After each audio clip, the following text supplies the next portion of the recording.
Y'all got a little show, but whoever was on the live stream missed out. Yeah.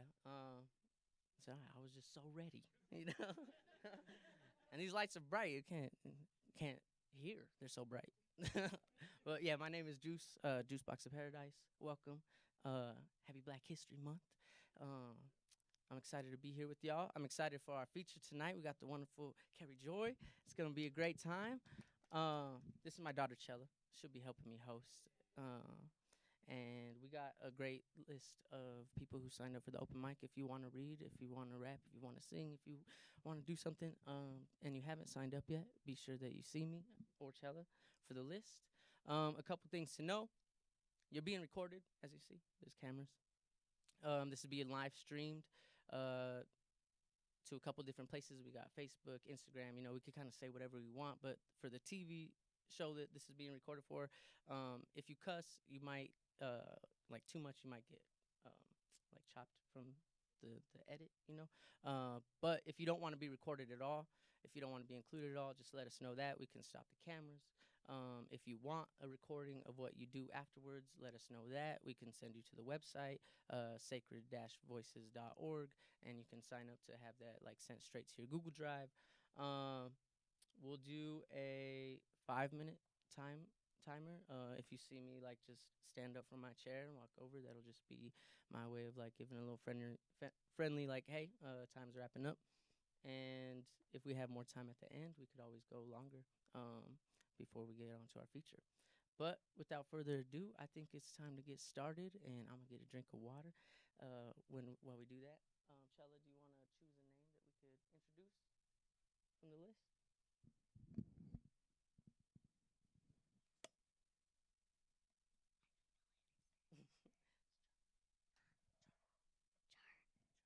Charlie. Let's welcome up Charlie. What up, what up, what up? Ah, come on, y'all. Wake up. Let's go. There we go. There we go. So, my name is Charlie El Colibri MC. I'm a Denver native. I do this as like a free for all. It's like a side gig to a side gig of another side gig, if you catch my drift. Yep, I got to get income somehow. But, anyways, yeah, if you like what you see or hear, I should say hear, yeah, just follow me on Instagram. That's where I post all my stuff. It's Aztec King 365, all conjoined, lowercase. Anywho, let's see. Let's see. I'm gonna just do two. This one comes from my most recent chapbook that I just published by myself. Yeah, which I'm selling copies if people want some. Yeah, I still got some. Yeah. Yeah, I'm trying to clear out so I can order the next shipment. Yeah. Anyway, apologize. Verb.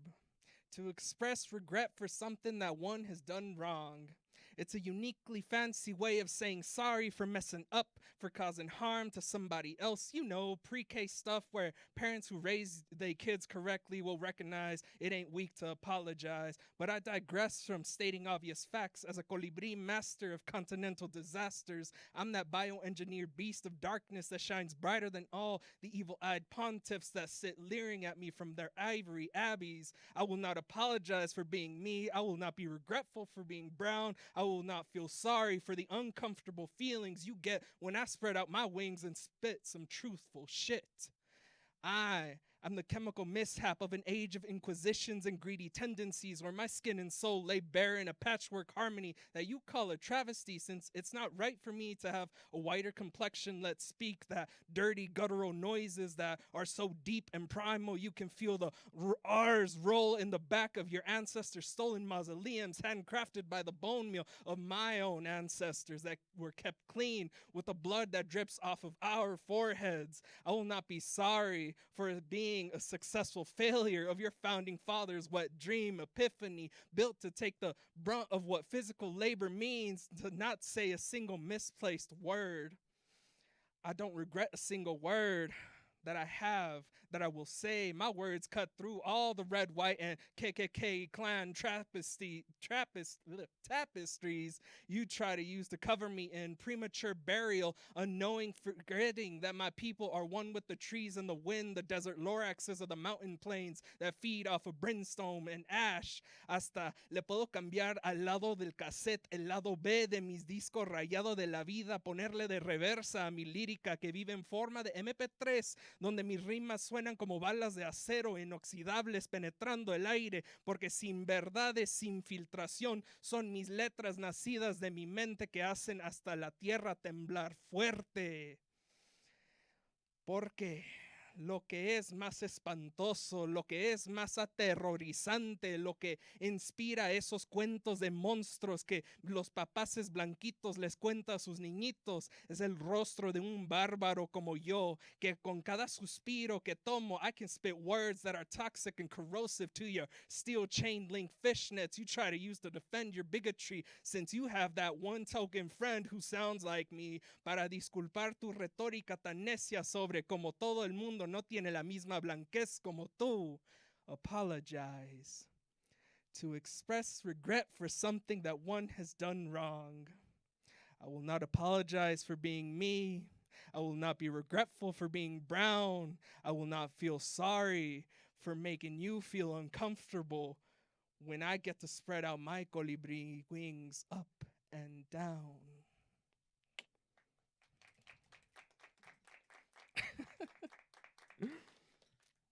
Yeah, so as y'all can tell, I kind of write stuff. Yeah, you know. Anyway, last one. Last one for this bit, I should say. This one I just recently wrote, actually a couple weeks back. I was like feeling some type of way because February brings up a lot of feelings for myself. Yeah, I know it's Valentine's Day and all that, but you know, there's a flip side. There's love, but there's also, you know, some other feelings that happen. Anyway, shit, here we go again. Whenever I take some time to tie loose ends, I get to see how frizzy my actual personality is. Static, haphazard, uneven cuts from the ghetto cloth that raised me to be the colibri you see.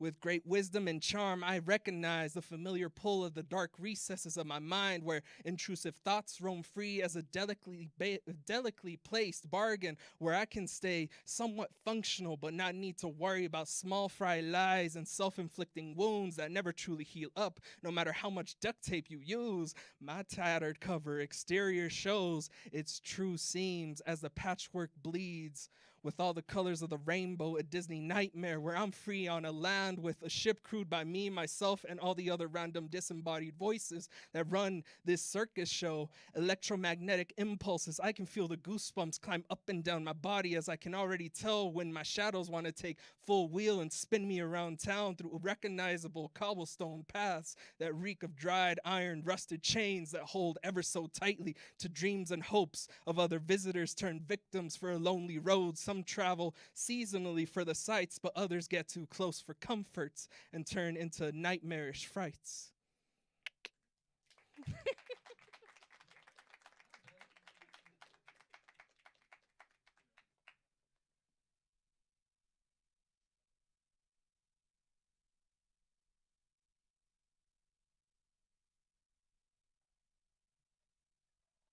All right, let's hear it for Charlie one more time. Yeah. Charlie Calibre. And who are we calling up next, Chella? Matthew. Matthew.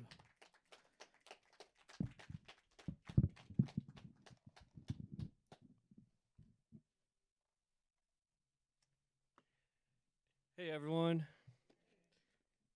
Just for the record, I'm very uncomfortable and that's why I'm up here. Where's my book?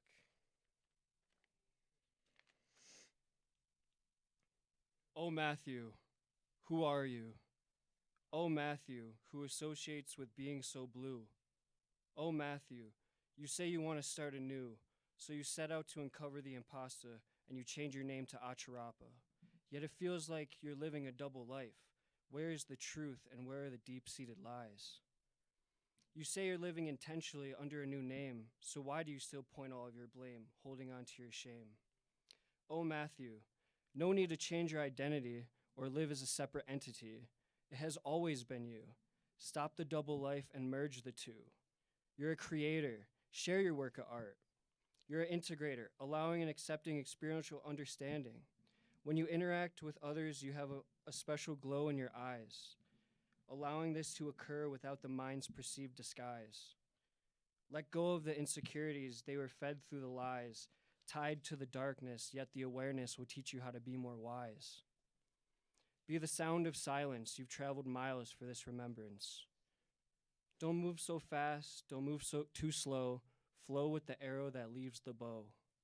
In tune with the trees and buzzing of the bees, deepen your respect and come down to your knees. Unclench your fists, this will lead you to bliss. I understand your father never gave you a kiss. Learn to nurture your child, spice it up, stop living so mild. What is your flavor? Will it do the world a favor? How will your flavor blend? Will it mend or tend to a broken heart? Maybe it's what's needed to ignite a spark. Explore this and you might come to a realization that you adore this. Don't you want to live as a unified nation? Your medicine is needed. Let it be told through your soul's emanation.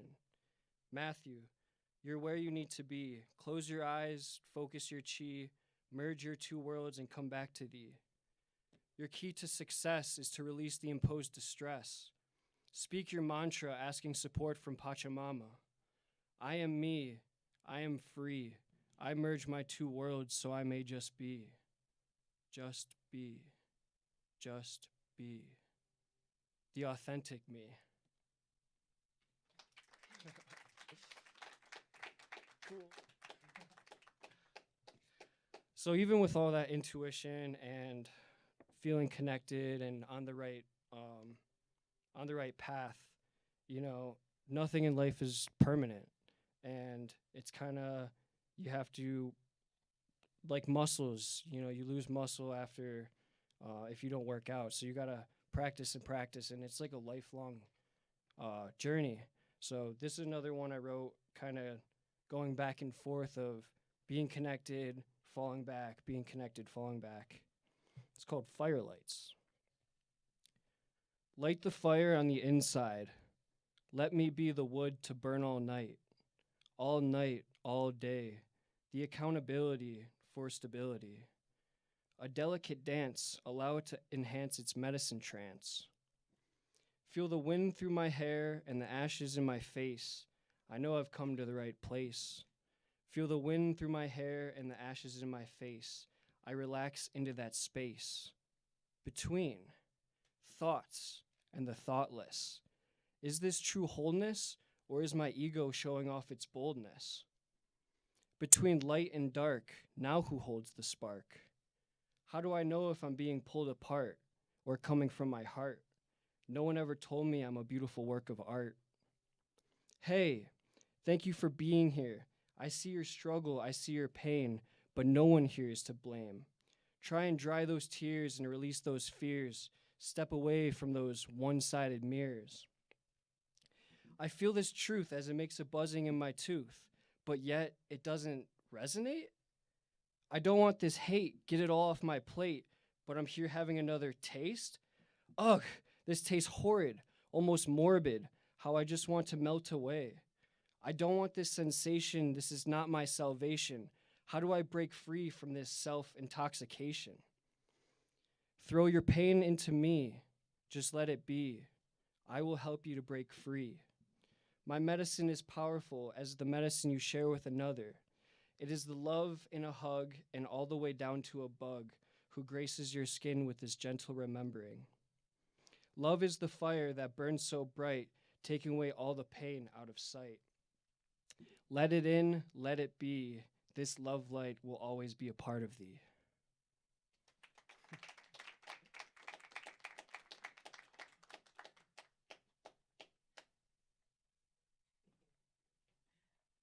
Yeah, keep it going, keep it going, keep it going. All right. Yeah, sorry, I forgot to mention earlier that you could find Charlie at Aztec King 365. Is there an underscore on that? No, Aztec King 365 on social media. You can find Matthew at heart_concentric on Instagram. And next up, we're gonna bring up Chelsea West from the 80219. Yeah, give it up.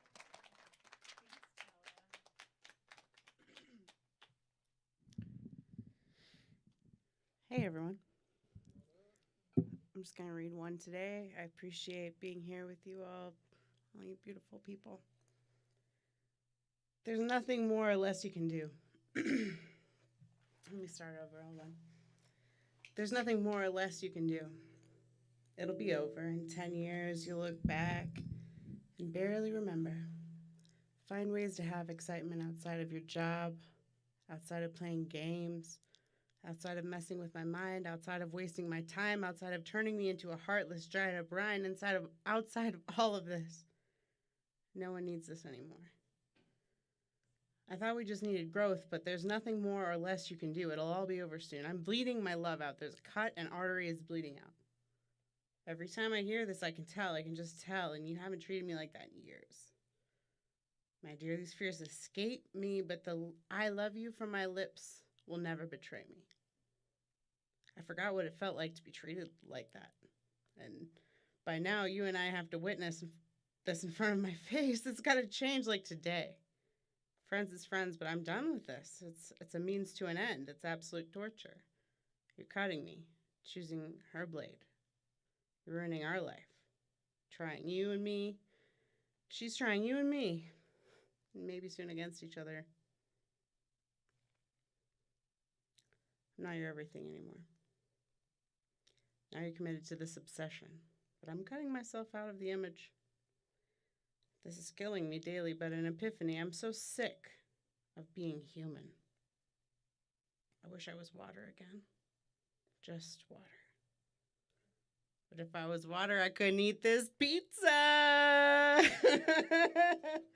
So I guess there are some advantages. But I'm freaking tired of being in this body and having to pay taxes and having to buy gas and having to go to work and having to be a human and having to participate in capitalism. I didn't want any of this. I didn't know it was going to be like this when I showed up, and I'm over it.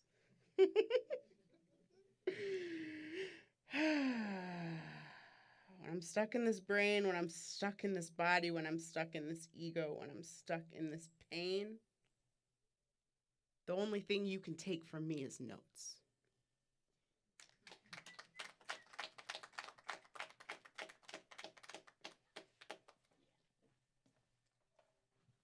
Thank you very much. Ooh, that's loud. You can find Chelsea at yourfriend_Chels on Instagram.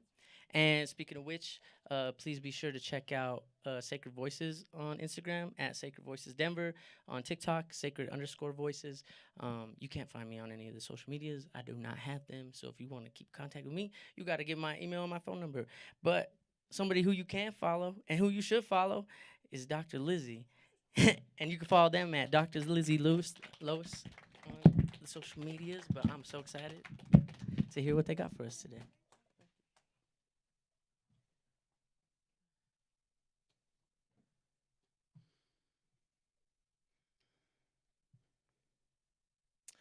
I come from a people of words, from Negro spirituals sung in the cotton fields deep in the Carolinas that harnessed the power to endure a slave master's whip. From gospel songs like the ones Mommy sang to keep from giving up.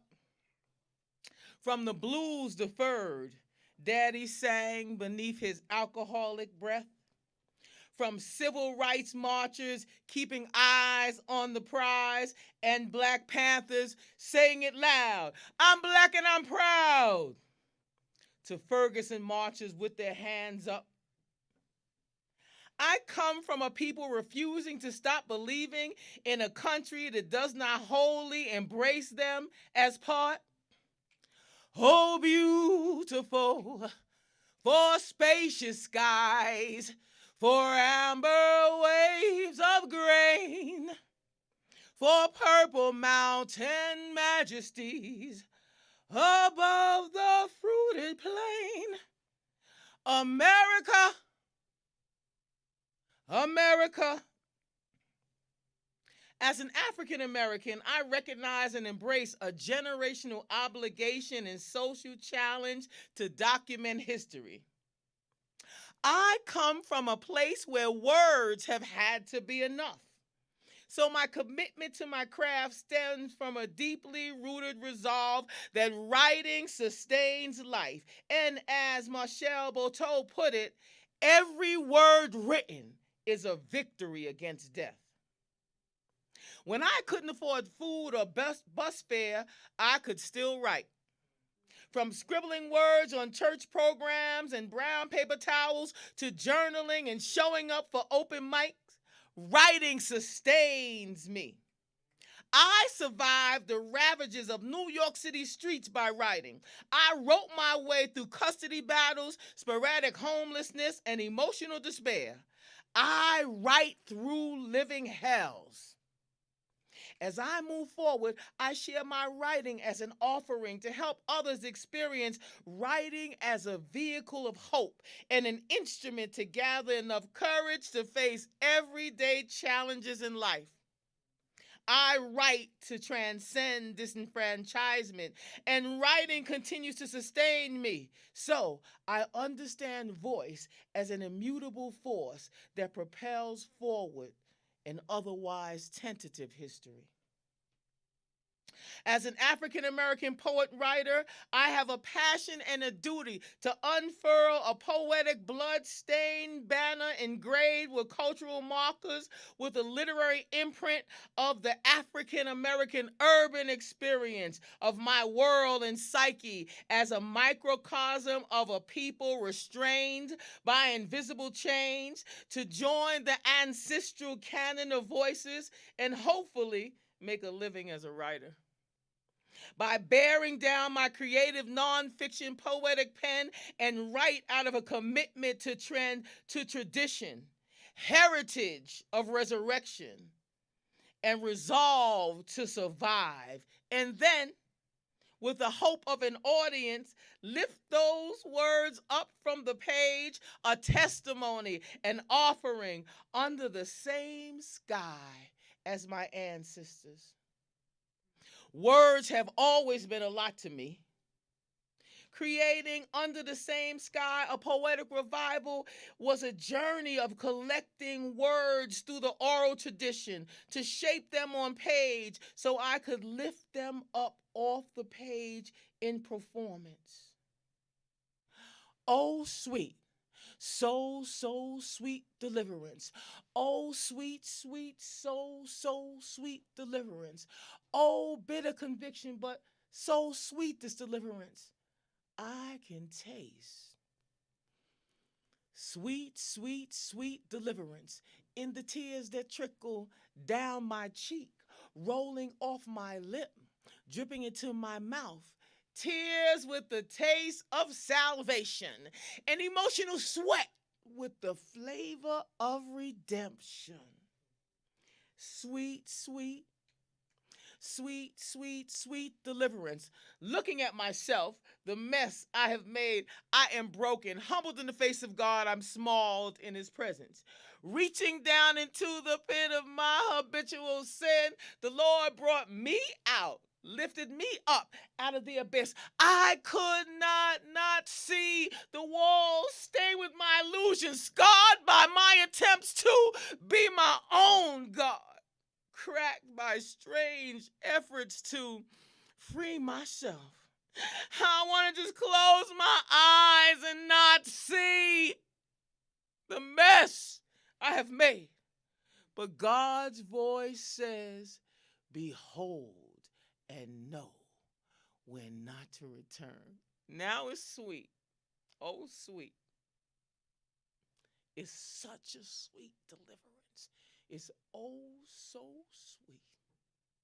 It's such a sweet deliverance. It's so sweet. Sweet.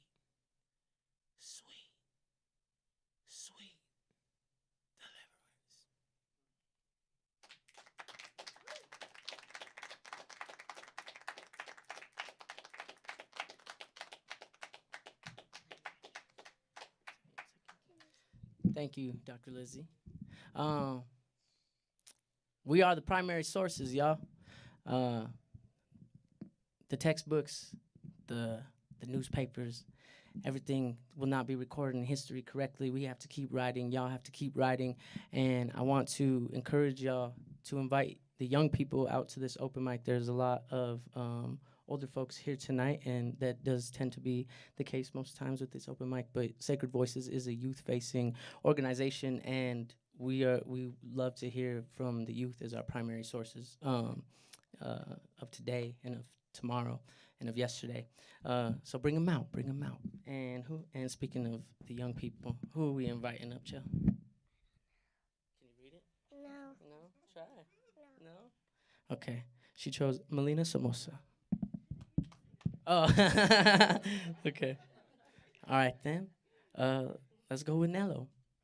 Yeah.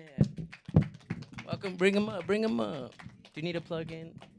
You need to plug your phone in or anything? No. Yeah, okay. It says your music artist. Yeah, I'm gonna do a poem though. What's up, everybody? I'm Nello. I'm a music artist, but I like to do poetry sometimes too. So, in a rare opportunity like this, I'm gonna read a poem. This poem is about a church mother.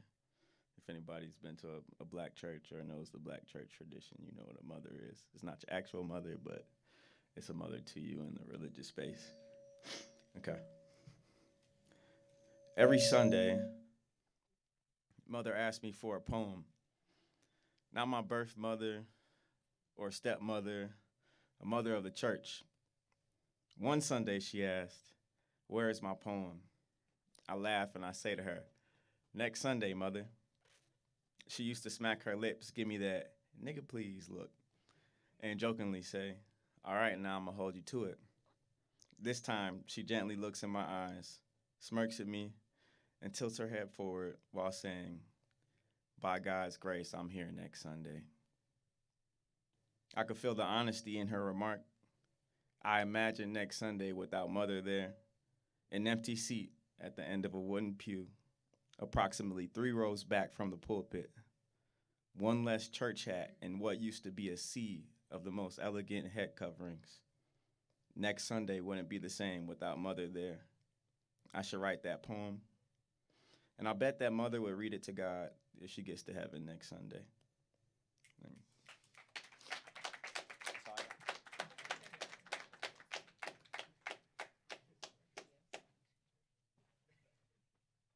Thank you, Nello. gr.nello on Instagram. Cool. Yeah, be sure to give him a follow. And let's welcome up Angela Hummel. Is that how you say it? Yeah, Angela Hummel. Welcome him up. Yeah, bring him up.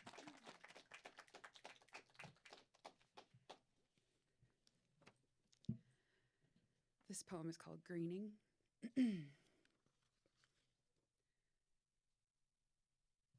If your writing were a building, what would the design be? What is the shape of your writing? Stephen asked us. Chaco Canyon, she replied. It represents circular, communal thinking rather than the linear thinking of the colonizers. Chaco Canyon, where they built their homes and community into circles. Circles carved into rock. In seconds, she gave me a new perspective. Circles within circles shifted my writing, my life, my living. I'd been waiting to think in circles. I began to see the ways I'd always thought in circles.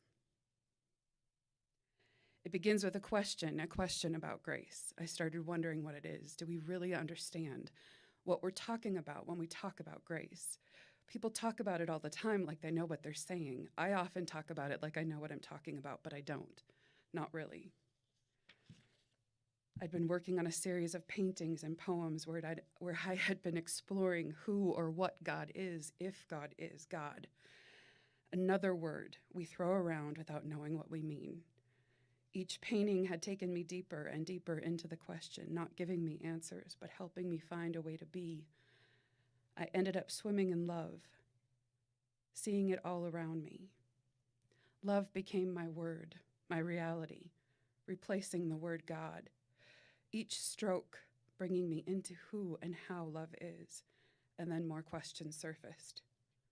One question in particular kept bringing me up, gasping for air, wondering, what is grace? Begin by creating space. Look at grace as if for the first time. Forget using your mind. They say we only use 10% of our brains. That only ever made me wonder, what percentage of our hearts do we use? What percentage of your heart do you use? Think with your heart. I place my mind in my heart and ask the question again, what does my heart know grace to be? What does your heart know grace to be? What can our hearts know grace to be together? Reach into knowing before words, knowing with the heart. Breathe in and out. Touch your hand tenderly to your chest. Place attention there. Move consciousness into the heart. The more I'm present here, the more presence I sense through this small doorway into the universe. Attention, the key, opening all of me into living increasingly connected to everything that is.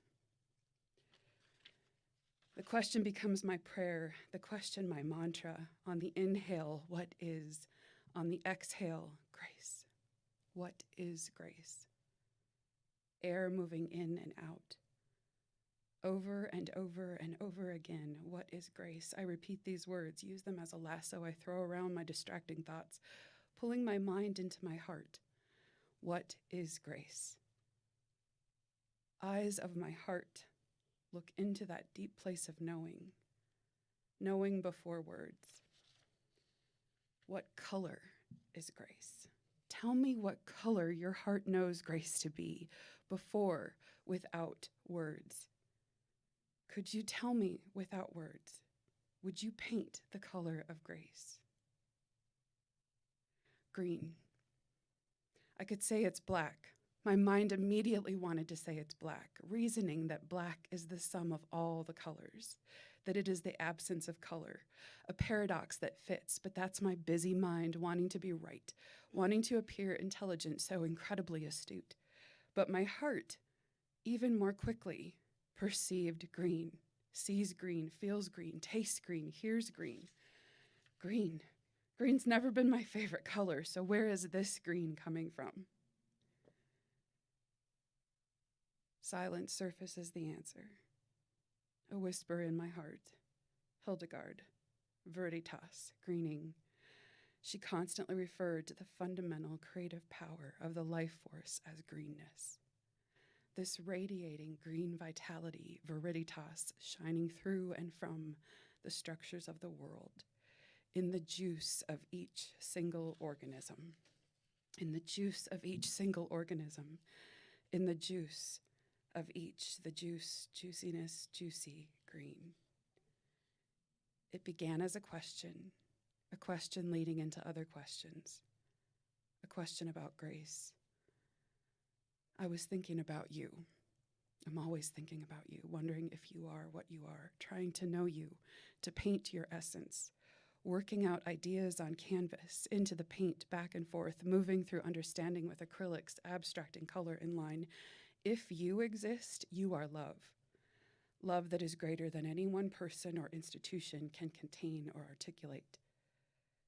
They all tend to focus on who has you and who doesn't have you, yet all have some rightness and they all have some wrongness, and none of us can possess you. When we hold love, really hold you, we're clutching reality beyond comprehension, holding and being held by all of you, not grasping a fraction of you, weaving in and out of so many facets of love. The question emerged, what then is grace? If this is how vast love is, what is grace? Thanks.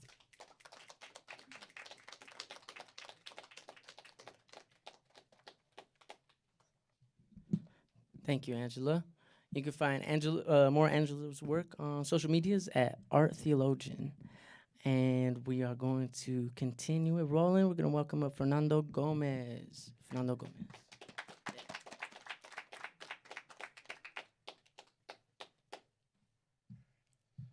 Hello, everyone. I'm Fernando Gomez, and I was not born a kind person. Now, that's a serious concern for most everyone, but, someone who studied philosophy and, has a blossoming relationship and has a kid who, you're trying to teach him right or wrong, it can be quite devastating. But I believe kindness can be brought about through intelligence, and this is how I learned that. So it all started with the sounds of bones breaking, a white flash, a sharp ringing, and lightning shooting up the nerves of my arm until it reached the back of my skull. My mother was on the floor of our driveway, the imitation Pyrex containers filled with tamales laid next to her, cracked. Eyes wide, her pain was confused. It mouthed a suffocating moan that begged to know why it was betrayed. Pues muévete, I said, looking back. Not knowing telling her just move would chain those two words to my memory. It was 3:30 in the morning, and we had just returned from our annual family Christmas Eve dinner in Juarez. And she was the first and only member of her family to get her green card, so we crossed the border to celebrate with them often. I hated it. My uncles and cousins would make fun of me for not knowing proper Spanish. Hablas como un gringo, they would taunt me when I would mix English words with Spanish. They would ask me if I thought I was better than them. I was 6. I never answered them. But I knew that they knew that the answer was ultimately yes. But that's not what made me hate it. It was Christmas Eve, and tradition allowed my cousins to open all their Christmas presents once the clock struck 12. My mother wouldn't bring me any of my presents with us. We were poor. But American poor is not the same as Mexican poor. My parents were able to afford to rent a 3-bedroom home, while my grandfather built their home from whatever material they could find. Cardboard walls were not common when they added rooms. We don't want to show off and make them feel bad, my mother would rationale. So I stood there, paralyzed, holding my breath as the clock struck 12. A frenzy of shredded wrapping gifts, filled the living room. Laughter and surprise oohs and ahs drowned the Feliz Navidad and the Spanish-dub version of A Wonderful Life that played in the background. What's wrong with you, my mom asked. I replied, nada, literally biting my tongue. Then go play with your cousins and their shiny new toys. After I didn't move, she yacked me closer and whispered, pues muévete, as she pinched my arm. Pues muévete. It continues to resonate and echo in the darkest region of my being. My older brother ran to help my mom up. She yelped in pain and stayed paralyzed on the floor. She had tripped getting out of my brother's yellow Mustang, and it was my duty to help her get out of the car. My duty to hold her hand. But I didn't take her hand. The ambulance came, and they couldn't get her to stand. So we spent Christmas at the hospital. My mom broke her hip in 2 different places and almost lost her right leg as it hanged by its nervous system. It took a year for her to walk without crutches, and she never really fully recovered. She walked with a limp, and her health declined after her accident. But no one ever blamed me.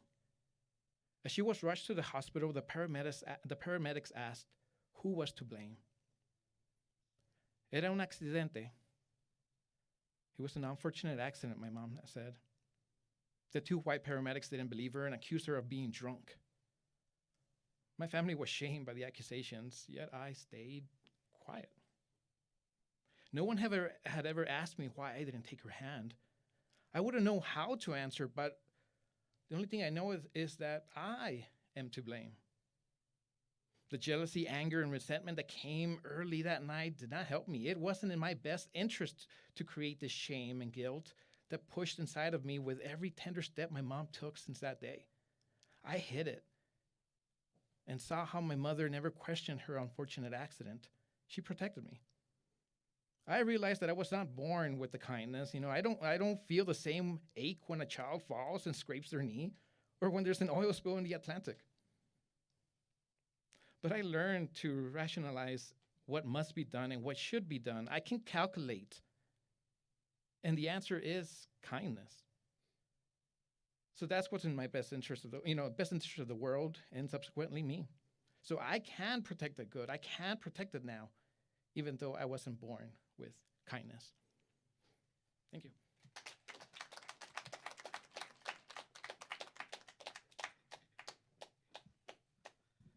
Thank you, Fernando. All right, Chella has chosen Sappho. Yes, come on up. Yeah.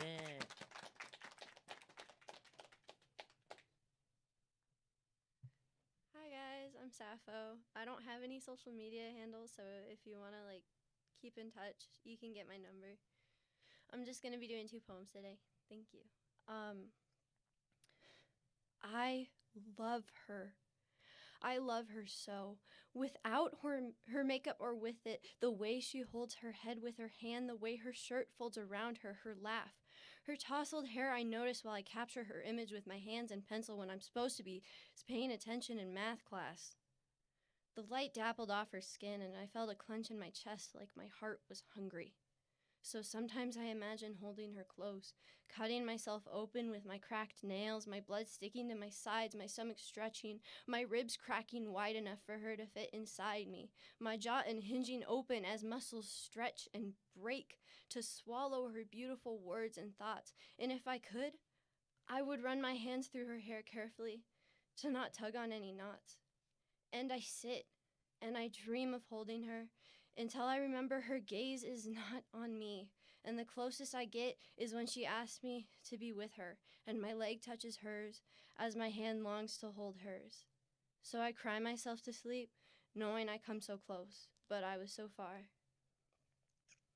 That was thank you.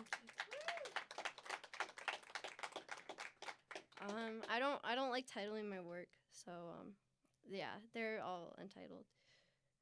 The two-faced rat blinked in unison as it stared at my unnatural face. Their tail twitched, waiting for my answer. I took off the guise and I looked at it hopefully, waiting for it to respond, just for it to run off. I didn't blame it. So I stood, and after a time, a raven took its place. "Join us," it said. "We lay in fields of dandelions and run under soft showers of rain. We love enough to consume ourselves, and we see the beauty in our shattered porcelain. We clutch handfuls of grass and smell the trees. We see you, and we want you to join in our beauty." I stared at it. "Why share your happiness with me?" I continued. The raven gave no answer. Why? I stand in front of my mirror while my shower runs water, slowly turning hot and creating steam. I'm naked. I stare at myself, and it's hard to see past imperfections. The way my lips are thin when I smile, the way some strands of hair could be better, the way my ribs protrude under my skin, the few freckles that I just wish I could erase. And it's hard to see past imperfections. Some days I can, but most days I can't. I tilt my head. "I am beautiful," I whisper. A small breeze off of my dry, cracked lips. I choke sound. I can learn to mean it. I steady my eyes, not the wrinkles of creases around them, not the veins inside me allowing me to see, and not the thin lashes. I see my irises, brown retracting with green hints of meaning inside, the hazel reflecting a spring morning from my mother, the melting dark brown from my father, a new light and feeling that is all my own. My pupils have finally adjusted after so many years. I am beautiful. I turn towards the raven. I think I understand you now.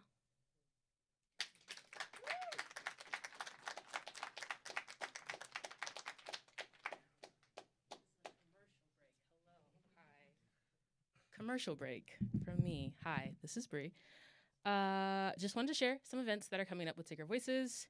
In March, for Women's History Month, we're doing a film screening. The location is to be determined. Rock with me. But we're going to be watching The Edge of Each Other's Battles, a vision of Audre Lorde. If you do not know who Audre Lorde is, let's have a talk. So yeah, look on our social media for information about that coming soon. Also, if you want some workshops by us, we do that.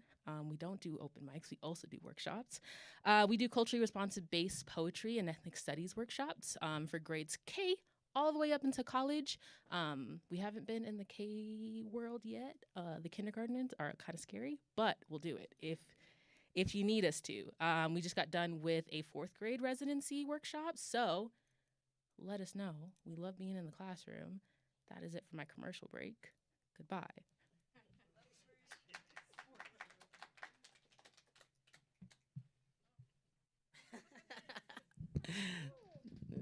She's cold. Thanks for tuning in to our commercial break. That was the lovely Bree, also known as Artsy Q, the ED of Sacred Voices. And, huh? Oh, the co-ED. I'm sorry, Aston. Don't get mad at me. Damn. All right. Let's welcome up Cole.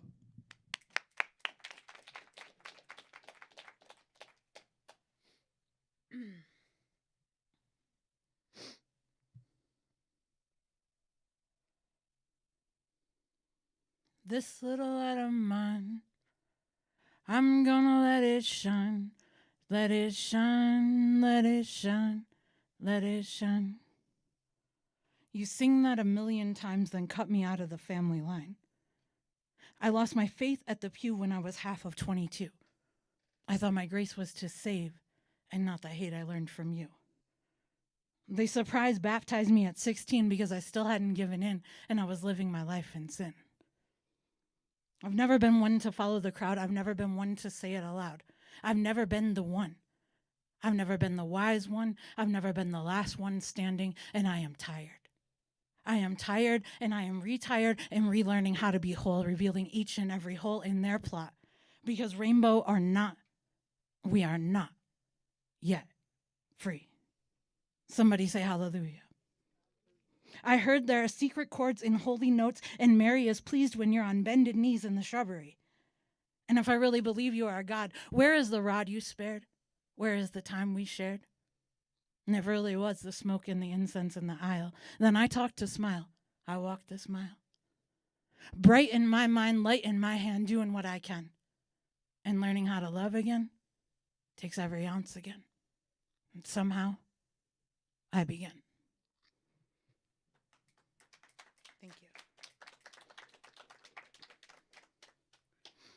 Freedom is not made to last. It must be clawed back at every pass, and if you're not doing a part, it's time to start. Because there is heat waiting in these streets. And sometimes you define your life by one single night. American as cherry-picked pie baked in a lie, but I'm out here naked wondering why. And it's not just about your vote. We have to do everything we can to provoke the system, take the wrongs right up to the bill of the MAGA hat of the right, because I can't even go downtown without him following me around. And even in a safe space, it takes another voice. If I say run, it's because he has a gun, and it always ends up pointed at me. The barrel of a gun is a black hole when it's knocking at your door. The barrel of a gun is a black hole when it's knocking at your door. Progress is a process, and we're changing the nation. It's no mystery how history has erased me, maimed me, and changed me. Because I am the man and the woman of his dream, but I'm some kind of creation that can't stand the racism and discrimination. We would never break bread with the oppressor. Like a stainless steel wheel to the press, I will never rest, and this is what they mean when they say it's free. Because in this day and age, they leach the water from the stream and the ink from your page. So if you're lost, get behind me or get out of the way. I'm going to say it again and again. If you're lost, get behind me. It's time we break free.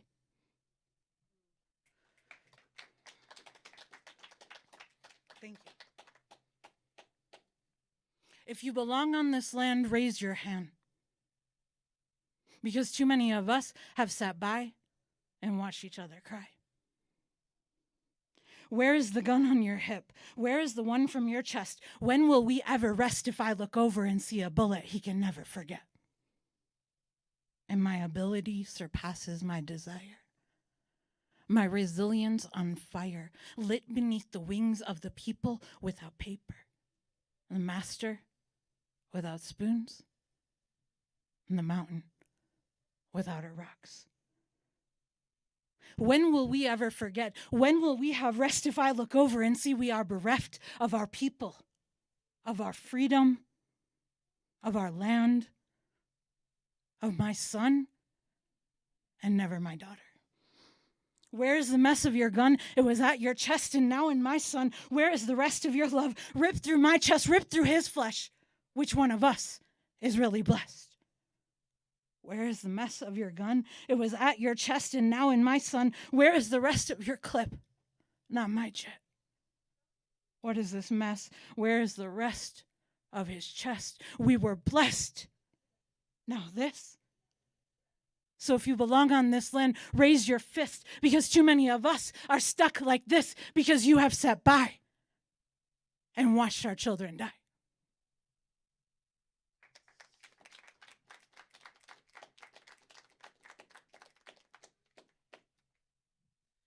Thank you, Cole. All right, we've made it all the way down the list. We had someone walk in last minute, and they're willing to share some poetry, some music with us. Let's welcome up Taylor Made.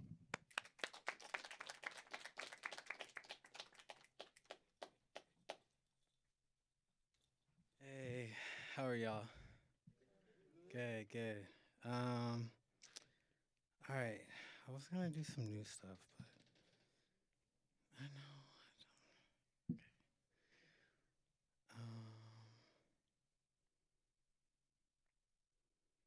Okay. All right.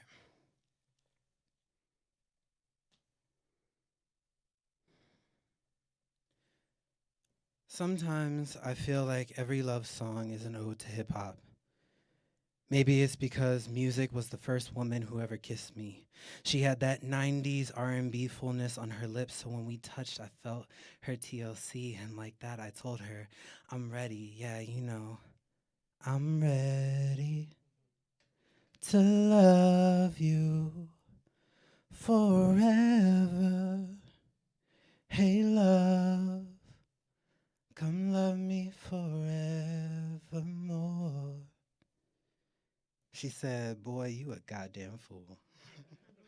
I said, yeah, a fool for you, a fool in love. And the arcana tells me that that's a good thing, means new beginnings or whatever. And I want to feel something new with you because I never knew love like this before. And now I'm lonely nevermore. She's indubitably loves me without a limit. And I love how she elongates her vowels. I loved her without a limit. So I tell her again, you love me. Especially different every time you woo me, you court me, you tease me, you please me, you school me, give me some things to think about, ignite me, you invite me, you co-write me, you love me, you like me, you incite me to chorus. Ooh.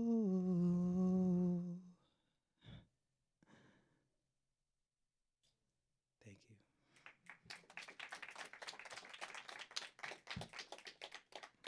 Okay, part 2. Music's lyrics have always talked to me in quotes. It's like I watch a love language imprint from tongue to hand so effortlessly like orgasm. It's the way her words speak through me from the page. I stay breathless with her until the end of her last word. Her ministry got me breathing again, period. Got me relaxing tensions, no cramps, period. Got me gently caressing the curvature of language once again because I have been kissed by her poetry. I form haiku and free verse to free form to thank her. She whispers, I love you.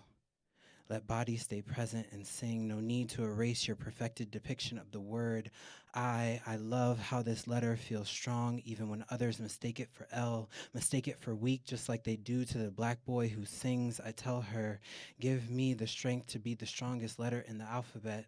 Love me as securely as I love myself. When capitalized, I know I'm held from top to bottom in your stanza because you love me especially different every time. Thank you. That's the end of that piece. Do I have time for one more? Okay. Hold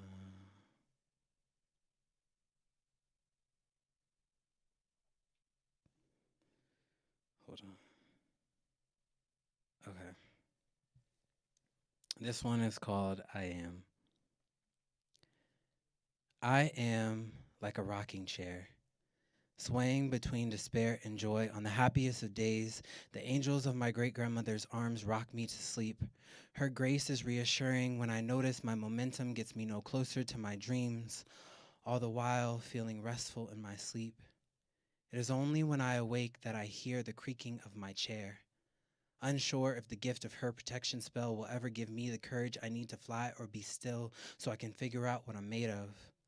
Some believe that I'm made from the bark of the Confederate rose because I grew up in Virginia and had to act white in the morning and pink in the afternoon before I could speak the color of red at night. This is why botany was my least favorite subject. Others believe that I am made from the bark of a different type of perennial because in full bloom they witnessed my metronome, and it made them wonder what kept me so rooted in my chair, since there are parts of my rocker that will never touch the ground. Unlike the stoop kid who never left his stoop, when my feet can't touch the ground, I am parachute. I am cheetah. I am force without contact. I am magnetism in my rocking chair. My diasporic lineal wooden collection consists of baobab, marula, whistling thorn, sycamore fig, dragon blood, and quivered trees, but I've been told that none of these could be used on me, for I am continents away from touching land that feels like a home to me. I know why a chair is not a house and a house is not a home. My emptiness has always worried me, but I am still in love with me. I said, I am still in love with me, despite the uncertainty of knowing where I am going and what I'm made of.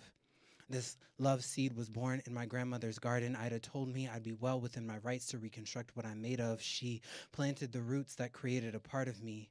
She knew that to be made of tree meant you couldn't be hung by one. Now my wooden structure swings in defiance of the noose, its pendulum resistance to lynching. I am constructed from tailored wood. My splinters require no pinching. I am flawless. I am unique. I am like the pre-colonial days of Mozambique. I am artistique. I am a majestic empire. I am kingdom. I am empress. I am royalty. I am made from Mississippi goddamn bark. As I write this rocking chair poem, I am feeling good because to be young, gifted, and black means that sometimes the noises I make as I rock are lyricless, like the African mailman song. I am drum. I am beat. I am rhythmic and repeat. I am drum with a humming downbeat so you can feel my emotion.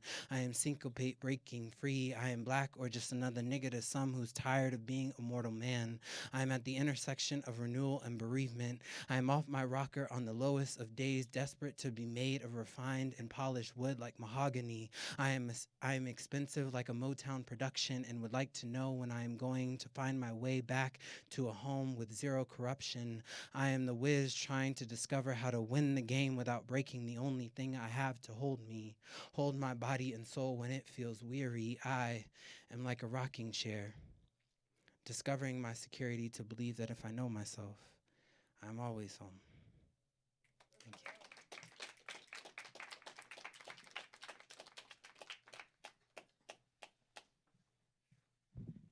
Thank you, Taylor. We made it through the list. I'm like an hour of poetry. How y'all feel? Y'all awake? Y'all up? Y'all good? Yeah. We still got a feature for you. Yeah, we gotta get live for that. We gotta get live, right? Yeah. We gotta get live for Karen. So when I say sacred, y'all say voices. Sacred. Sacred.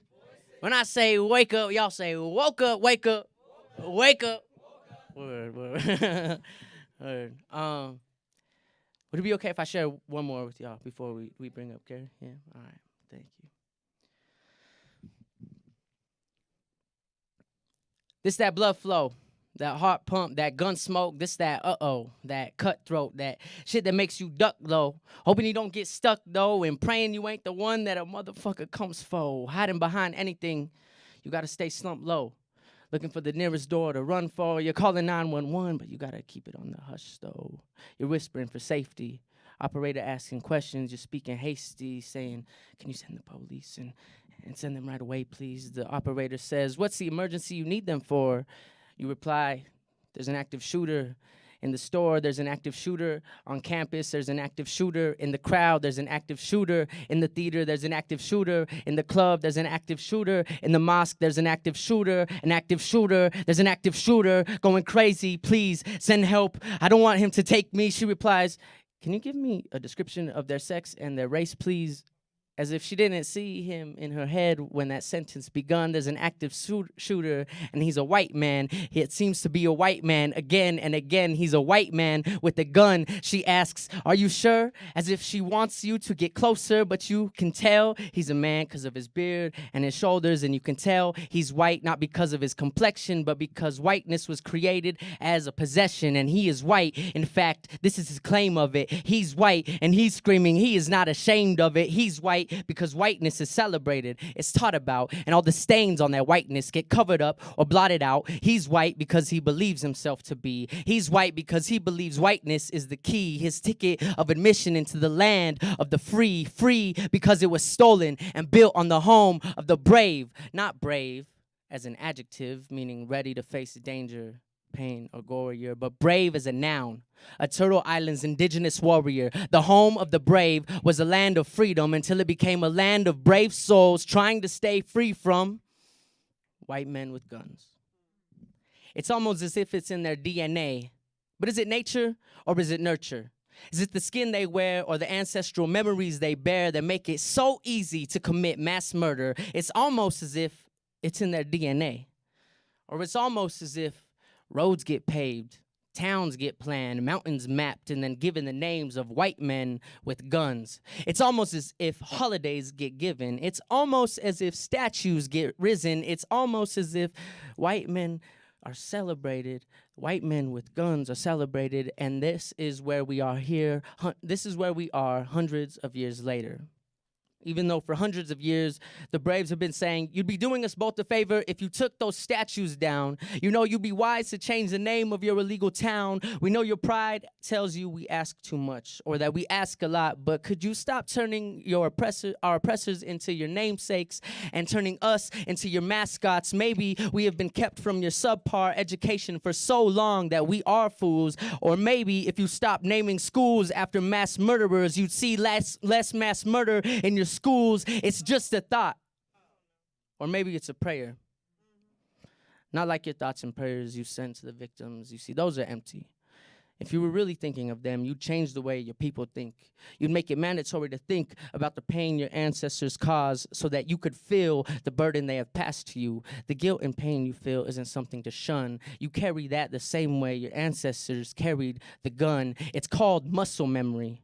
Our muscle memory prepares us to fight or to run because hundreds of years ago, we couldn't call 911. There was no operator asking our emergency on the other side of the phone. What would we have even said? There's a John Hawkins pillaging Sierra Leone. There's a Christopher Columbus pillaging the Taino. There's a Hernan Cortez pillaging the Aztecs. There was no one to call. We kept having to fight or to run. And when their bullets won, they just kept passing the gun to Washington, to Lincoln, to Evans, to the white mobs of Sand Creek, to the white mobs of Black Wall Street, to Unruh, to Whitman, to Stroman, to Holmes, to Crucius, to Gendron. Don't let them pass it to you.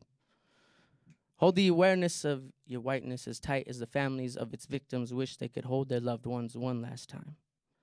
Hold the heaviness of whiteness so that you may know its weight, and know its weight so that you may never wish to use it as a bludgeon. Hold the power of your whiteness as a responsibility so that you may never use its power as a weapon. Take the whiteness out of your heart and hold its weight in your hands so that you are not able to take the gun when they eventually try to pass it to you. Thank you. Thank y'all. Thank y'all very much. Thank you guys for coming. I'm so excited for our next performer. Please welcome up Carrie Joy.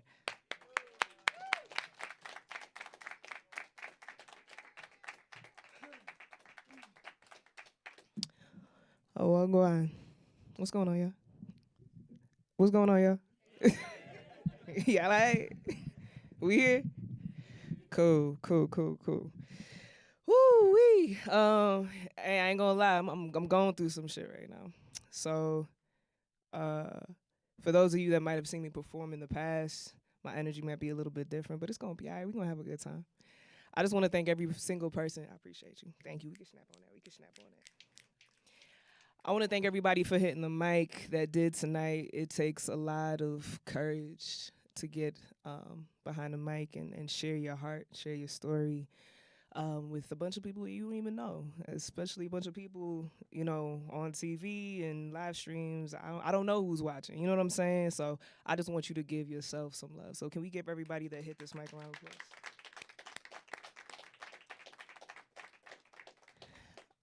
All right, let's go ahead and get into it. I got a few pieces. I'll sing a little bit. I'll rap a little bit. I'll poetize, whatever. But just for those of you that don't know me, like it was said, my name is Carrie Joy. I'm a poet, singer, songwriter. I'm an educator. I'm also kind of cold, so don't mind me. When I get a little nervous, I get a little cold, so I'm just trying to stay comfortable. You know what I'm saying? But I'm the very first poet laureate of Adams County, Colorado, and that feels pretty cool. Thank you. I appreciate that. Yeah, baby me is very, very proud of Big Me right now for just believing in myself and sticking to it. You know what I'm saying? So for those of you that are struggling to believe in yourself, I just want to give you a little bit of love and encouragement right now. Just keep going. Just keep going. All right, don't stop. Just keep going. Yeah. All right.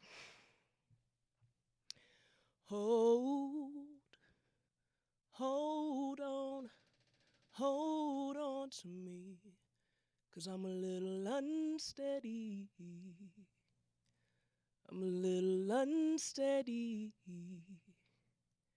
Said hold on to me, 'cause I'm a little unsteady.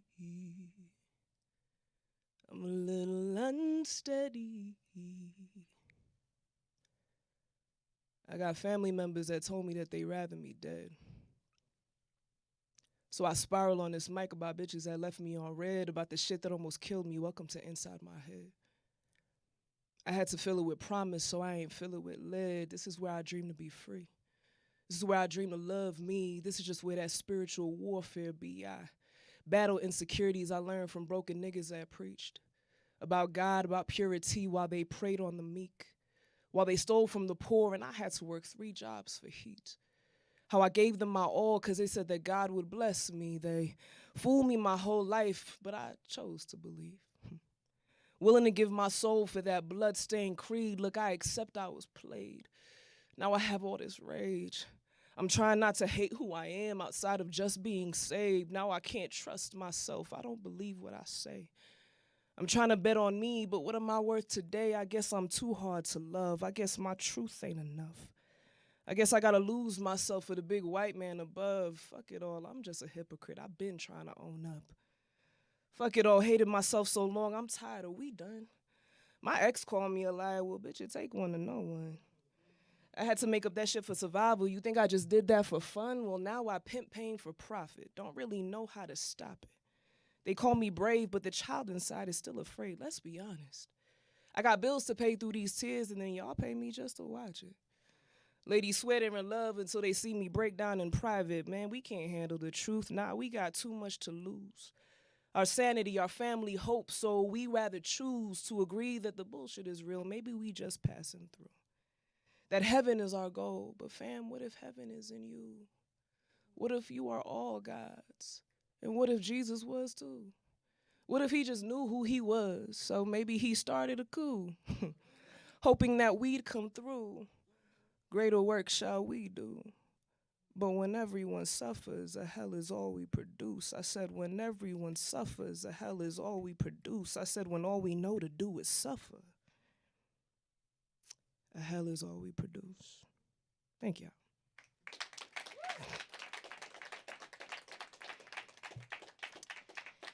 It's a lot of, it's going to be kind of sad tonight. I'm sorry, okay? It is what it is. It might be a little sad tonight. We're going to laugh a little bit, but it is what it is. We might laugh like A fake laugh, we gonna practice it real quick. I got this, I know, right? That's weird. I have this song poem thing. It's called Pagliacci. Pagliacci. I don't always say it right. It's an Italian word. Do y'all know what that translates into in English? Yeah, clown. So this particular poem song is for all the clowns. It's for all the folks that step on stages in front of people that they don't know and help them overcome their issues, help them see themselves a little bit better, help them feel better about themselves, whether it's through comedy or poetry or songs or whatever. So this is for all the artists that tend to step on stage. This is for you. It's called Pagliacci. It's a song. And I'm going to have y'all sing a part of it with me or practice a part of it with me. So I'm going to get back to the mic because I know they can't hear me. Give me 1 second. So I want y'all to repeat after me, okay? Say, ha ha ha ha. Yes, yes, yes, I said it. You at home too, y'all gotta go ahead. I can hear y'all, I can hear y'all. Ha ha ha ha. Ha ha ha ha ha ha ha ha ha. All right, y'all sound all right. We're gonna be all right. We're gonna be all right. All right, this is Pagliacci. I hope y'all enjoy.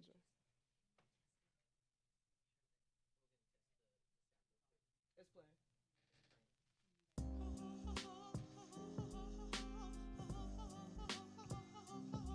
Yeah. Can you turn the track up a little bit, please? We gotta find the muse and hide the pain. I'm amused, but I'm in pain.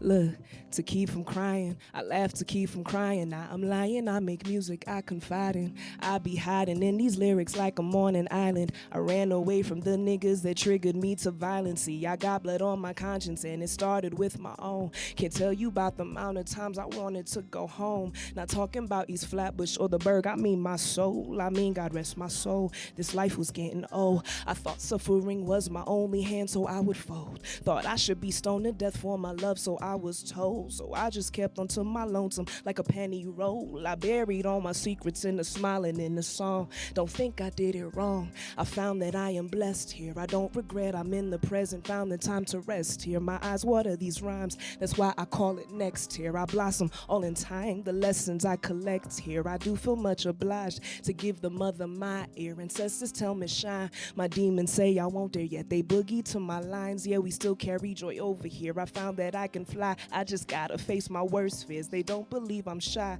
because I sing when I'm scared. Folks don't believe I'm shy because I rap when I'm scared. Folks don't believe I'm shy because I speak when I'm scared. I'm still pretty shy though. That's okay. Yeah. Yeah. Yeah, yeah, yeah, yeah, yeah.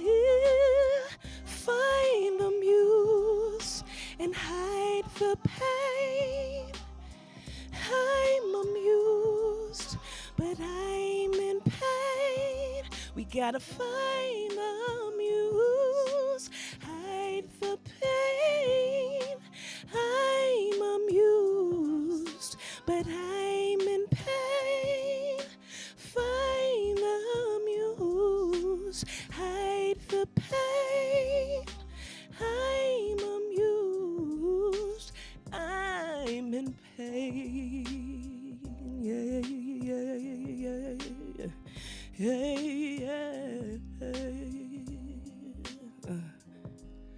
Look, I'm in pain, but I'ma ride it out.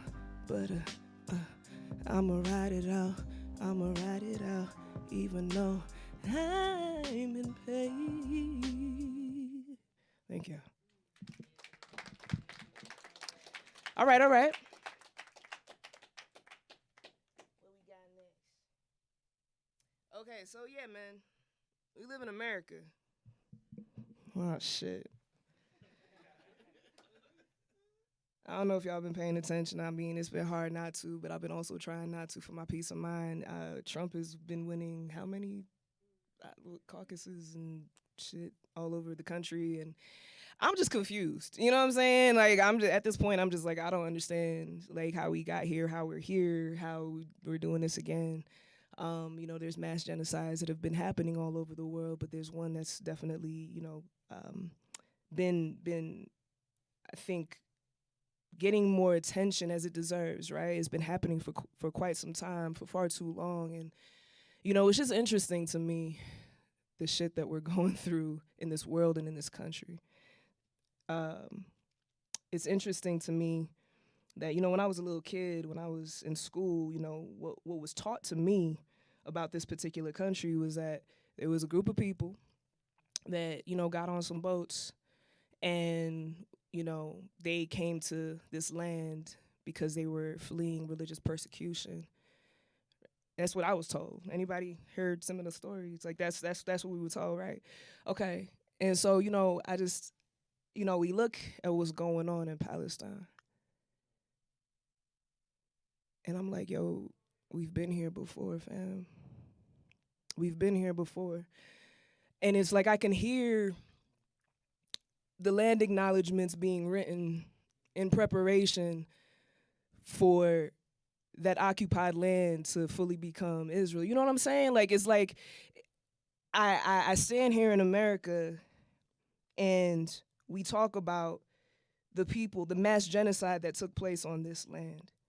And we write acknowledgments about it. And then we just keep the shit going. You know what I'm saying? And I'm baffled. But, we continue, I think it's important that we continue to pay attention, to speak to our leadership, to follow the youth, man, because the babies are doing some things right now. You know what I'm saying? They are making their voices known. They are making it heard. They are letting us know what we got to do different. And I think it's important that we listen. And let's continue to write and speak about what we need to speak about. I wrote this poem, America, 8 years ago. It's America, AKA Reasons, and it's sort of a love poem to America. So here it is. 1492. I can think of 1492 reasons why we never worked, America. Why broken promises made up the pillow on which I cried myself to sleep, dreaming that just maybe there wouldn't be a 1493, but now I'm at about 2024, and my pillow is so drenched in tears, so you're wondering why I feel so down, wondering why I always seem to bring up the past when the only present you seem to offer me is consistency.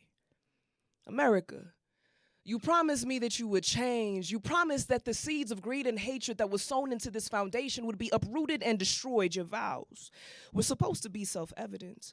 But words etched in stone are irrelevant, especially when bars are built around them, locking up all of your unwanted children born. Out of your love affair with profits and convenience, your love affair that I have inherited, because anything that you have loved, you have plundered. This land, my body, my culture, you promised me that you would change. But your amendments have amended nothing but semantics, making change that's senseless, systematically built on inflated promises and nothing but your word. I'm sorry, but I don't buy it. America, I'm trying, but I should have believed you the first time when you manifested a destiny that did not include all of U.S. I think I only love the thought of us. Because when I look back at our history, I realize that there was never really a U.S. to love. America, I would love to say it's not you. It's me. But nah, baby, this shit is you. And I know that they say communication is the key, so I am asking you, I am begging you, when will you unlock these chains? When will you defend me as your own and not just something that you own? Why is freedom only a conversation we can have during our pillow talk? Damn, how do relationships like this even last? They say that communication is key. So America, open up. Because I've been looking for a reason to stay. Thanks, y'all.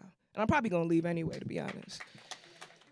I've been looking for flights, too. You know what I'm saying? This piece that I'm about to share real quick is specifically about what's going on in Palestine. It's called Rumors. I grew up in the church, so y'all going to hear a lot of, church lingo and Bible verses and stuff like that. But there has always been war. And rumors of war, but what about rumors of peace? What about peace? What if that is the good news? What if folks stop spraying bullets and calling them seeds? What if black and brown children everywhere get to grow up to be? What if children everywhere get to grow up? No more violence in that part of the world or that side of the street. We are all connected, a part of God's body, yet we wage unholy wars against each other. What is a mass genocide but an autoimmune disease? Hate spreads like late-stage cancer, causing the whole body to suffer. Free radicals attacking its kin. I pray we find healing before we destroy ourselves completely. I said, I pray we find healing before we destroy ourselves completely. Bless those who have had their land stolen, their people stolen, their bodies stolen, their dreams stolen. Bless those who have been forced to fight for scraps when we live in a world that was designed in abundance, when there is enough for everyone. Bless those who have extended humanity to their oppressors but would no longer be enslaved. Look, I pray your restoration is great. My pen is heavy. My heart is heavy. Witnessing people become what they hate in the name of righteousness. So I'm going to start to spread rumors of peace. And I pray that God hears me. You. I'm talking to all of you. I pray you guys hear me. Thank you. Ooh-wee. Man, this next piece I'm about to share, it's called Stones. I would say this is probably one of my favorite pieces that I've just written in a place where I felt like I really understood myself and understood my connection to this earth and to the world and to the cosmos. And you know that when I look into the cosmos, I see reflections of myself. I hope when y'all look into the cosmos, you see reflections of yourself. And when we look at each other, I hope we see reflections of each other and ourselves. So this is a poem about us being connected. And yeah, I hope you enjoy. It's called Stones. We speak to the stones. Wait, hold on, let me stop. Y'all know what I mean by stones, like crystals and shit? Okay, I just wanted to make sure, all right? So everybody in here, you know, I got my hematite and my obsidian and, you know, my I forgot what this is. But, you know, we stay connected, right? So I just wanted to make sure you're on the same page. We on the same page? Okay, bet. Let's keep going. We speak to the stones, and they listen. We call the earth with fire to provide the most delicate incense and the strongest protections. One smudge and you're hooked. One conversation with the earth and your ancestors come knocking, quenching your sense with memories that tell you that you're home. The stories whisper past us like a cool embrace, like our children reminding us of our great-grandmothers, the ones who taught us to speak to the stones and to follow the birds and to fight for what is sacred and what is sure. We have built other people's empires bearing witness to our histories being auctioned, histories bought in blood, stories paid for with the human sacrifice of those that remembered their deity. Packaged in cocoa and caramel, sweet like a Jamaican rum cake and spiced horchata, rich in freedom, drenched in melanin, heavy on that secret sauce. Oh yeah, we got the juice. That's what we made under the pressure. That's how we emerge from the greed and the dishonor, making lemonade, sweet tea, sorrel, and ponche, forgetting in those moments that we were the descendants of slaves who spoke to the stones and called on Jesus, using methods that awaken the earth, tribal arrangements, catching the Holy Ghost, dancing like David, the beat, sounding the call from the voice of the ancient. Meet me at the crossroads. Let's get in formation. The change is gonna come, but only if you keep your head up and follow the stars. Listen to the universe. It will remind you of who you are and of what you deserve, and that respect, that might be earned, but freedom, that's taken. It is the holy tongue, our first communion. It is death and life. It is the secret that built the Tower of Babel and the wonders of the world, sacred temples and miraculous births of leaders and warriors returned to accomplish the mission, to carry the torch, to fight the power. Prayer warriors and prophets, healers and seers, rebels, brujas and airbenders, God. Walking freely upon the earth, creating the heavens that we yearn for, that we waste on our tomorrows, that we only visit in our dreams while the soil is begging for us to come home. We are the prodigal sons and daughters, the earth, our mother, crying as we forsake her, haunted by the souls that are indeed praying for us to remember, praying for our awakening and for these chains to stop changing forms, for our flesh to finally find mercy in a world that has used these bodies to build an empire where no colors are allowed. When my two spirits cause me to see visions that have been rebranded as cultural enrichment, I am glorified for my story, but denied for my truth. But look, my life is no one's classroom. My body's no one's to use. My mind, no one's to tame. And the stories of my ancestors murdered, stolen, and raped, their brilliance locked away, their dreams deferred, yet still we emerge as warriors, rulers, goddesses, and high priests, taught to speak to the stones, and they listen. Thank y'all. Remember your power. I got a few more. Is that okay? I got a few more. Is that okay? Yeah. All right. Some of this is new. I got some new shit. Yeah. Okay. OG's in the house. I hear you. And I just be talking shit sometimes. So like y'all just bear with me, okay? These are untitled. I don't know. I just vibed with them. I didn't pick up the phone when my cousin called. Look, I was going through a breakup and I couldn't fake it all, that my heart was torn apart and I was mad at God.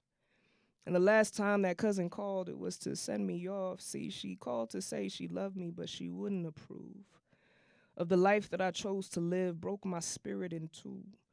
I thought that she would understand the need to be free. So when folks ask about these boundaries, ask yourself, why not me? I'm in my land of make-believe where I fought to love myself. And I don't want to cuss your ass out because, man, I love myself. And I will finally defend me like she deserved. So if you fucking with my peace, I'm going to put your ass on the curb. I'm making my dreams happen through sex, drugs, and spoken word. I do what I want. This is a happy ending. Fuck what you heard. I can't be stopped. No, my light is just too absurd. And I won't quit. I'll just heal every time I hurt. I'm in this shit preaching the gospel. Yeah, I got good news. It's okay to protect your mind from people's foolish views. It's okay to give yourself the love you expected them to. And it's okay to change your mind about who's kin to you. Thank you. This is another one where I'm just talking shit. So for those of you that, like go through the process of artistry sometimes, and folks are like, yo, can you send me a headshot and bio and blah, blah, blah. So I've been going through this process of understanding that I need new headshots. So I wrote a poem about it. I need new headshots because I went ahead and got dreadlocks. Chick told me I couldn't be Carrie Joy if I changed my hair. Girl, that's poppycock. I am that I am, and you are just confused. I am that I am. It is not up to you or the media. I am never positioned to lose. Wikipedia do what we tell it to do. Your opinion ain't the news, except for some of them that choose to believe anything the preachers say and call it truth, including me. I'm talking about any preacher. Yeah, I'm talking about me too. So I need new headshots.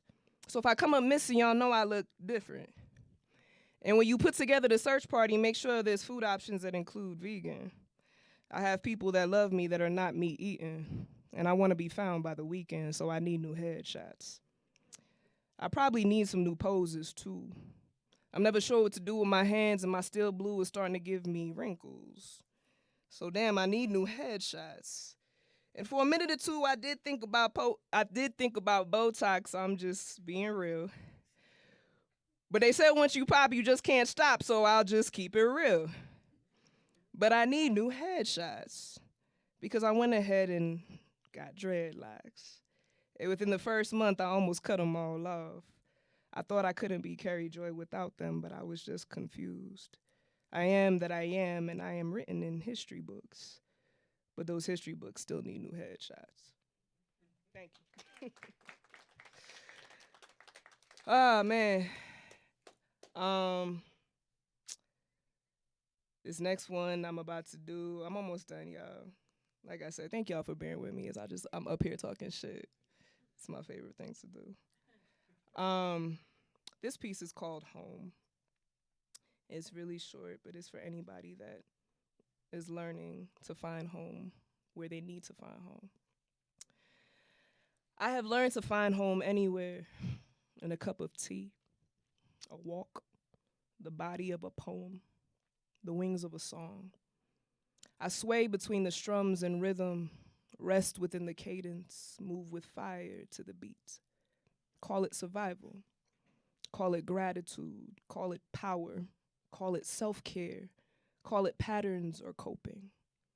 All I know is I have learned to rest, to believe that I am deserving of putting things down and maybe never picking them up again. Thanks, y'all. I'm gonna do one more and get out the way. Cool. Like I said earlier, I'm an educator, so you gonna learn today a little something, okay? A little something. It's Black History Month. Oh, y'all got quiet. It's Black History Month. So I figured I would do a poem that celebrates Blackness. Yeah. This piece is called I'm Rooting for Everybody Black. It's probably, it's like one of my oldest pieces. But anybody in here a fan of Issa Rae? Hey, that's the homie. Well, almost. We gonna be homies one day. You heard me, Issa. All right, we gonna be homies one day. We gonna work together one day. But this piece was inspired by her. I just wanted to give a quick plug. Y'all please feel free to follow me on all social media. It's Kerry Joy. It's KerrieJoy. I gotta thank my mom and my daddy for that name. And y'all just continue to share good love, share the gospel, share good truth. And when I say the gospel, I mean good news, like actual good news, like real good news. You dig? All right, cool. But yeah, so this is I'm Rooting for Everybody Black, and I'll be out of here. All right, Jules? On September 17, 2017 in Los Angeles, California, a phrase was said that rang throughout the sound waves of every cell phone, tablet, and computer across the world. It was on this day that my idol, Issa Rae, when approached with the question, who were you rooting for at that year's Emmy Awards, proceeded to answer as such, and I quote, I'm rooting for everybody black. I really am, end quote. Well, it was in this moment that I felt transported to my youth. The very first time that I truly recognized my blackness, this scarlet letter burned into my flesh, as if melanin was a poison that I had no choice but to drink, and the sins of the world saturated my skin because I damn sure didn't ask to be black. But yet, here I am. A little girl looking into the world, hoping to find a reflection of herself only. To be met with a glass ceiling on which I saw the soles of the feet of people dancing upon my dreams, dressed in the latest privilege, a brand that many refuse to admit they inherently own. But when black children are suspended because their hair is considered a distraction, the standard is quite clear. And when black-sounding names are met with more suspicion and less distinction than their white counterparts, the standard is quite clear. Our very existence is questioned. We can't have the hair on our own heads, the fullness of our lips, or the thickness of our hips. But then again, it becomes a fashion trend when it's inappropriately appropriated.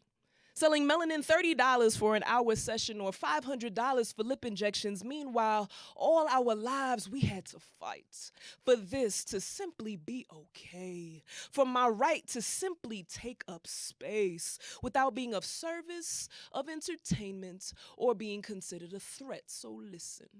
I'm rooting for everybody black because I remember that Hattie McDaniel, the very first black woman to win an Oscar, was let into the all-white award ceremony only as a favor. I'm rooting for everybody black because I remember that even the 44th president of these United States, Mr. Barack Obama, was still only seen by many as a nigger.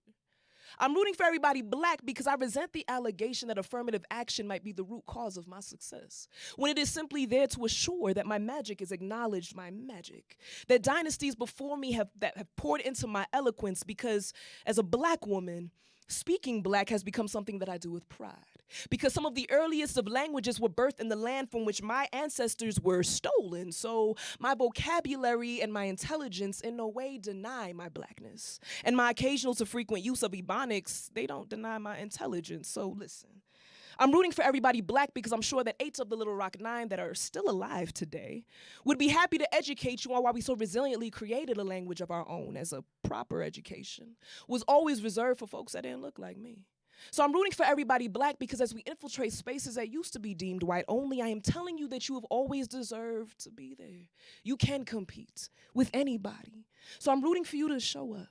I'm rooting for you to break every glass ceiling and challenge every opposition, because when the next generation of little boys and little girls realize that they are black, I want them to realize it with pride, dignity, and hope for their futures.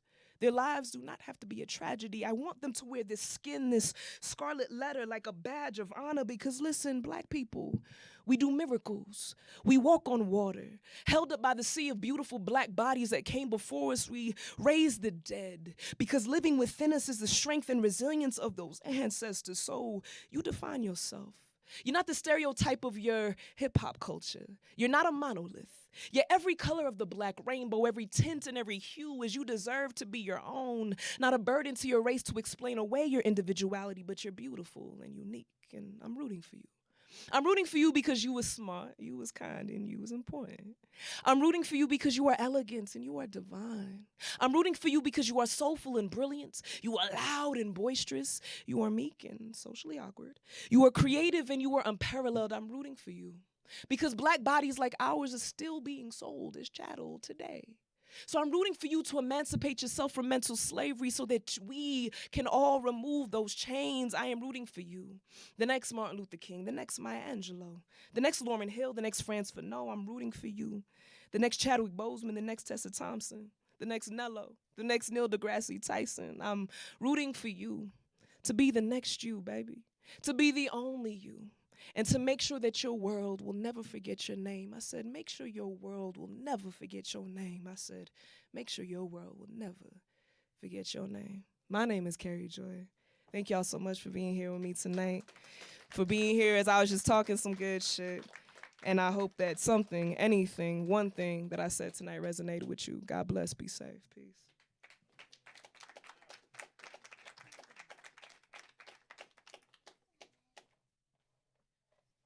Keep giving it up for Carrie Joy, Poet Laureate of Adams County, El Pagliacci de la Notte, Clown of the Night.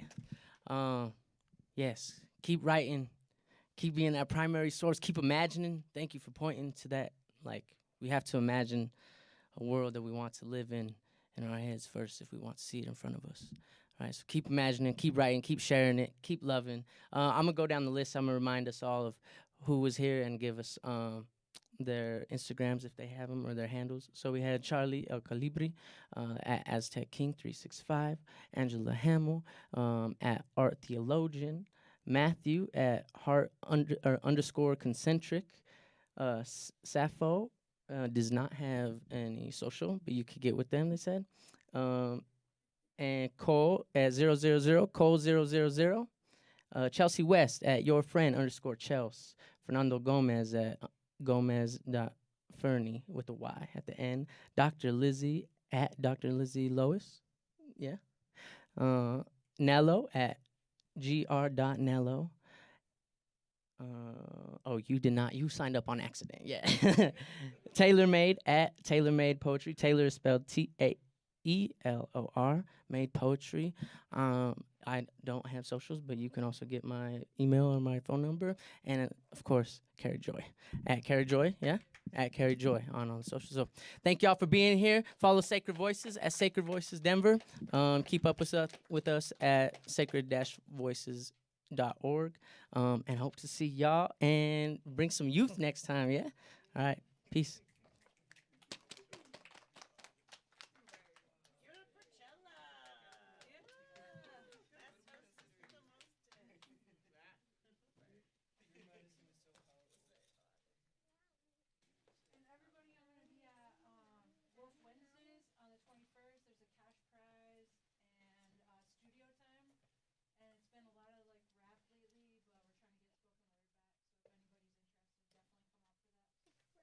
Also, high announcement. If you were sitting in a chair, could you stack that chair, please? Yeah. Daddy. Is that river, the bar called